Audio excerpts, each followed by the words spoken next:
ในวันที่ 10 พฤษภาคม 2024 ที่เดินกีฬาสถาบันเศรษฐกิจการเงินบ้านดงคำสร้างนครหลวงเวียงจันทน์ได้มีการแข่งขันรอบชิงชนะเลิศกีฬาบานเตะชิงขันชนะเลิศพร้อมกับจัดพิธีปิดขบวนการแข่งขันกีฬามิตรภาพบานเตะทราย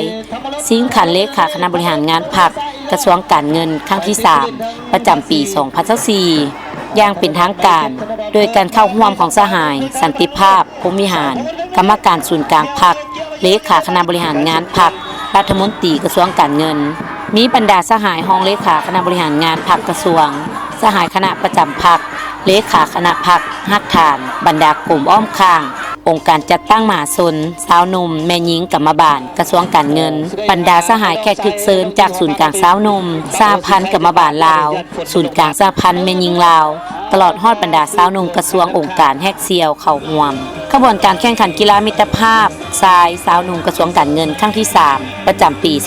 2024 ครั้งนี้ได้ไขขึ้นและปิดลงอย่างสง่าผ่าเผยในท่ามกลางบรรยากาศที่ทั่วภาคทั่วรัฐก็คือคณะบริหารงานภาคกระทรวงการเงิน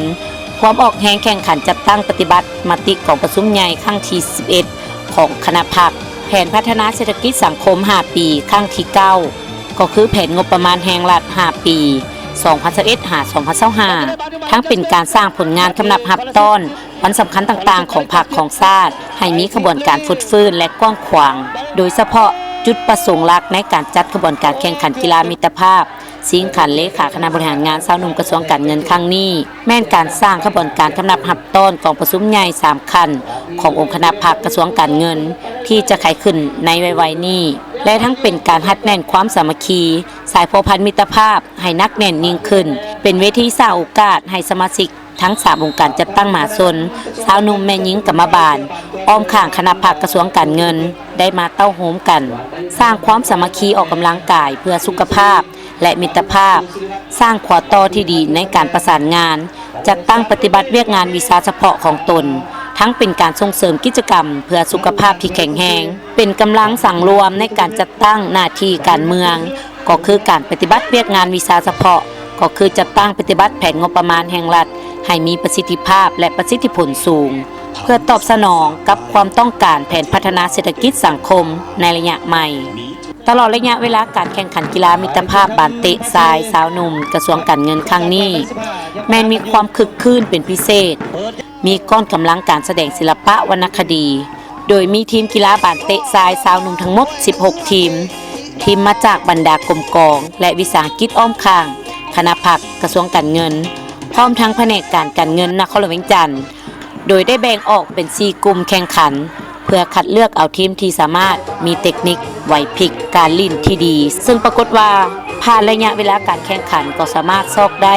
ทีมนักกีฬาจากหน่วยผักกรมภาษีสามารถครองแชมป์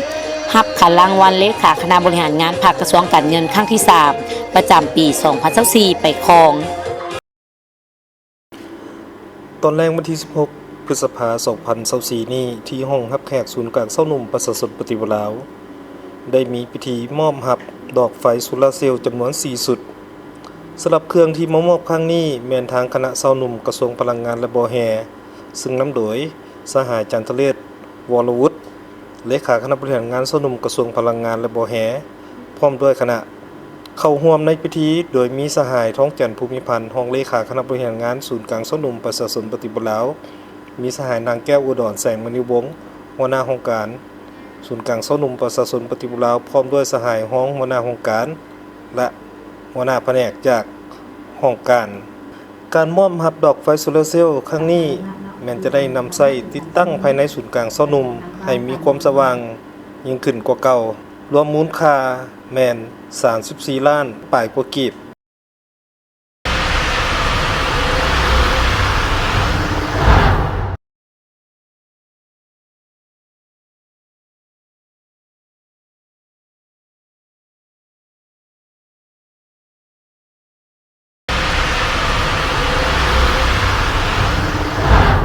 เนื่องในวันสร้างตั้งคณะสาวหนุ่มประชาชนปฏิวัติลาวครบรอบ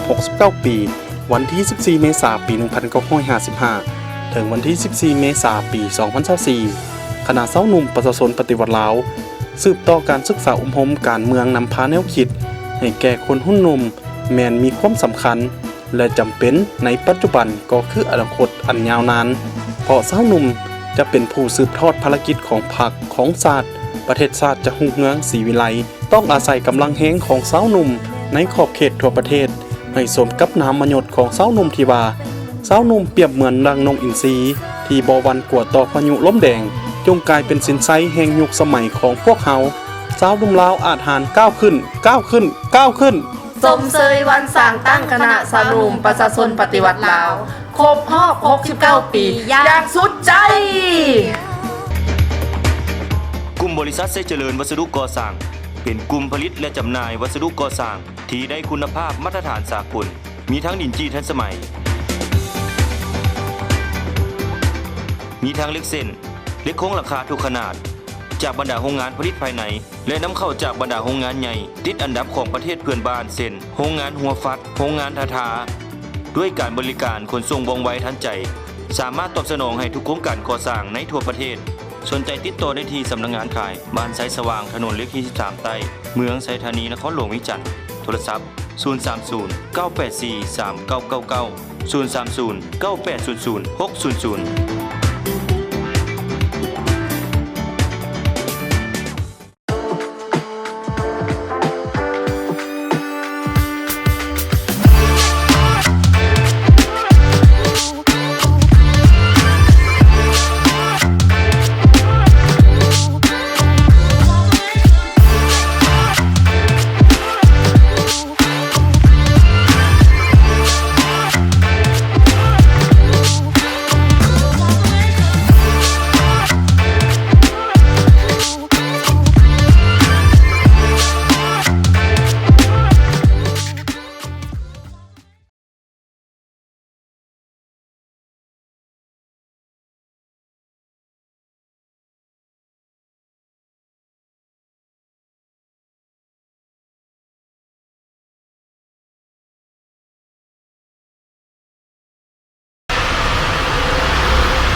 หลายคนอาจจะยังงงอยู่เนาะและบ่เข้าใจคำว่าธุรกิจสตาร์ทอัพแม่นหยังและแตกต่างจากธุรกิจอื่นๆแนวใดเนาะธุรกิจสตาร์ทอัพให้เข้าใจง่ายๆว่ามันเป็นธุรกิจรูปแบบใหม่ที่เริ่มจากจุดน้อยๆแต่ว่าสามารถเติบโตและก้าวกระโดดอย่างไววาได้เนาะสามารถกลับมาเฮ็ดคืนได้หรือเฮาเอิ้นว่า repeatable และสามารถขยายตัวได้อย่างไววาเนาะซึ่งจะมีการนำเอาเทคโนโลยีหรือว่านวัตกรรมมาเป็นหัวใจหลักในการขยายหรือว่าสร้างธุรกิจเหล่านั้นเนาะส่วนหลายมักเป็นธุรกิจที่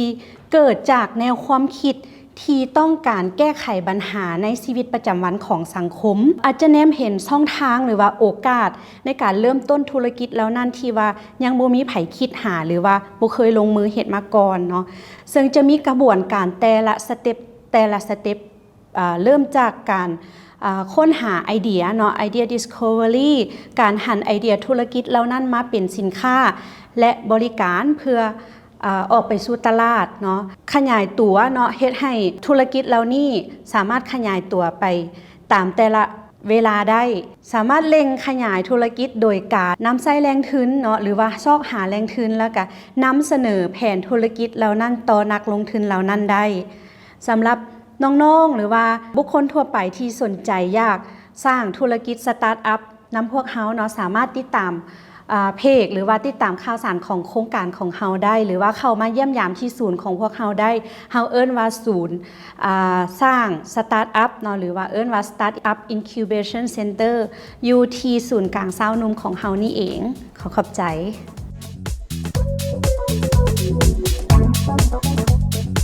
ท่านผู้ชมโครงการสตาร์ทอัพนี้แม่นเป็นโครงการหนึ่งของศูนย์กลางสาวหนุ่มประชาชนปฏิวัติลาวของพวกเขาที่กำลังเติบโตขึ้นซึ่งก็แม่นความคิดของสาวหนุ่มที่จะสามารถจุดประกายความใฝ่ฝันของพวกเขาผ่านในสังคมและประเทศชาติอีกอย่างหนึ่งแม่นขอบเขตบรรดาประเทศอ้อมข้างก็มีแล้วและก็ได้สร้างสตาร์ทอัพที่เป็นสาวหนุ่ม นั่นเองท่านผู้ชม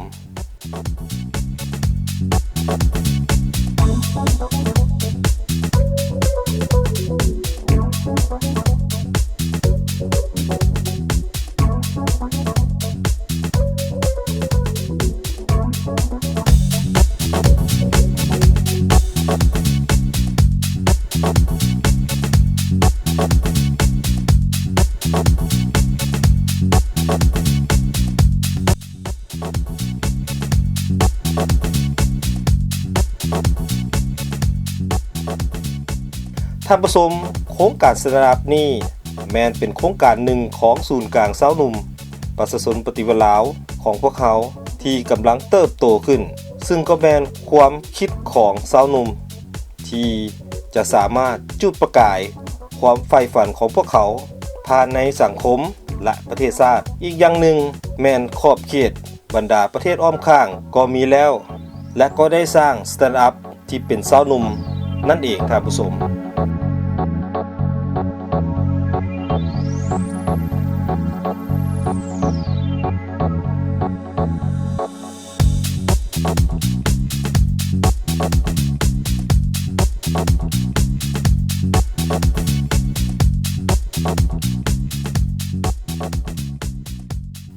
เจ้าท่านผู้ชมที่หักแพง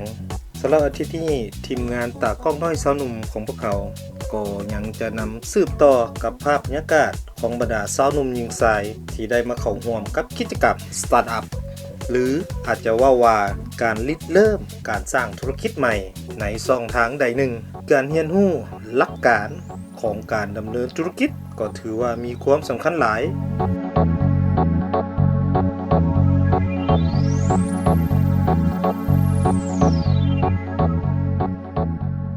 ตัวอย่างว่า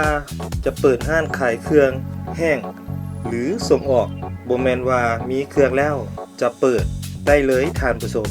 ในขั้นตอนการคิดธุรกิจนั้นก็จะต้องมีบรรดาเอกสารหรือทุนหมุนเวียนอาจจะเป็นหลักทรัพย์ในการดำเนินงานในนั้นก็จะมีการเสียอากรและอื่นๆที่เขาจะต้องได้กักเกี่ยมไว้เพื่อดำเนินธุรกิจ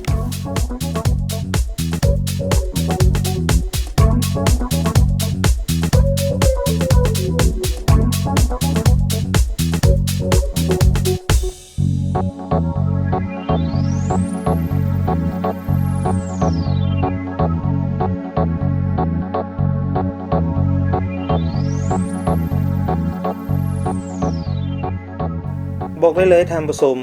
ในการเปิดสตาร์ทอัพหรือการบ่มเพาะนั้นคาดบ่ได้ในแต่ละครั้งในการเข้ามาบรรยายหรืออธิบายในการจะเริ่มการเฮ็ดดำเนินธุรกิจนั้นท่านปาร์คน ำสุ่งที่ปรึกษาการบ่มเพาะสตาร์ทอัพจาก KPC เกาหลีก็แม่นหนึ่งท่านที่ได้ทุ่มเทสติปัญญาและประสบการณ์เพื่อมาให้คำอธิบายต่อบรรดาสาวหนุ่มหญิงชายในโครงการดังกล่าว Thank you for having an interview. And my name is Park, who comes from the Korea. I have involved อิงใส่ประสบการณ์ของข้าพเจ้าแล้วที่เป็นผู้เชี่ยวชาญให้คำปรึกษาทางด้านในโครงเขตธุรกิจสตาร์ทอัพในหลายประเทศในทั่วโลกในนั้น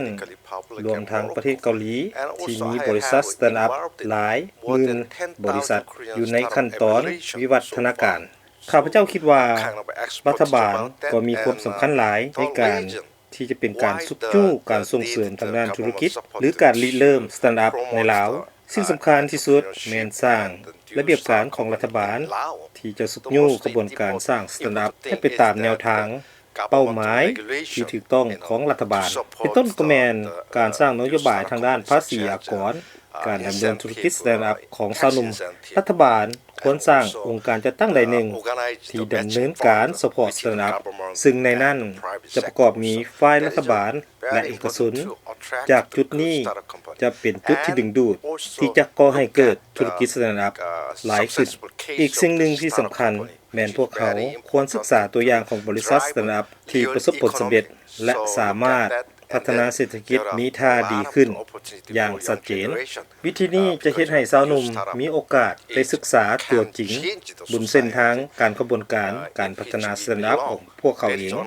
ก้าวเข้าสู่ผลสำเร็จและสิ่งสำคัญจะได้เฮ็ดให้เขาเจ้าเรียนรู้กระบวนการสร้างธุรกิจสตาร์ทอัพบ่เพียงแต่เป็นการหาเงิน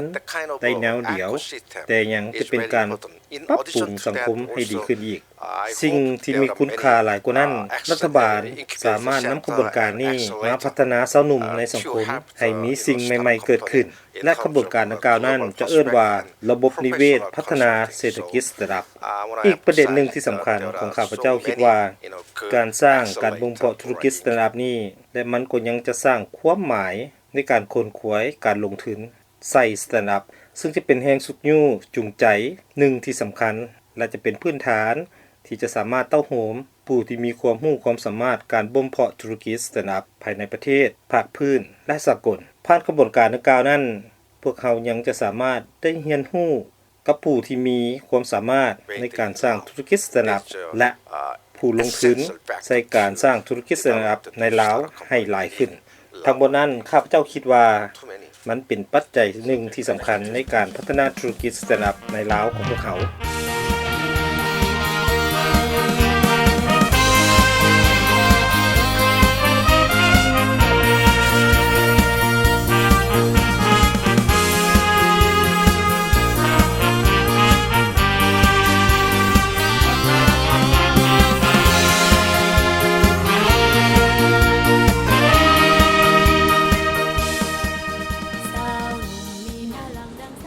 ตัวคำว่า regulation ตัวอย่างแบบนี้นะเขาบ่เข้าใจเนาะถึงเข้าใจแต่ทำท่าบ่เข้าใจว่าตอนนี้อยากให้พวกเจ้าเขียนออกมาเนาะแล้วอาจจะเข้าใจว่าอุปสรรคเนาะตัวอย่างว่าอุปสรรคแม่นอุปสรรคของ regulation หมายถึงระเบียบหรือว่านโยบายของการเลี้ยงสัตว์แม่นบ่เนาะอันนี้ยังบ่ทันมี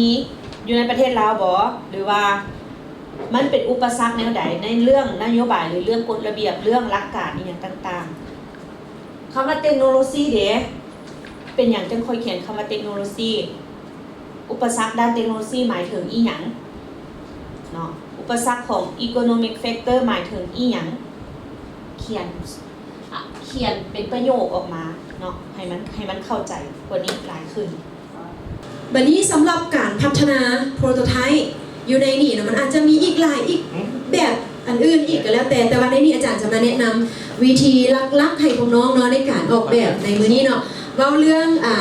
องของการออกแบบโปรโตไทป์มี2แบบเนาะอันที่1ก็จะเอิ้นว่าเป็นlow fidelity หมายความว่าเป็นการออกแบบที่สิว่าจังได๋บ่คือจริงปานใดว่าซั่นซะเนาะบ่คือจริงปานใดซึ่งว่าตัวนี้เขาเจ้าจะใช้วิธีการออกแบบเป็นแบบ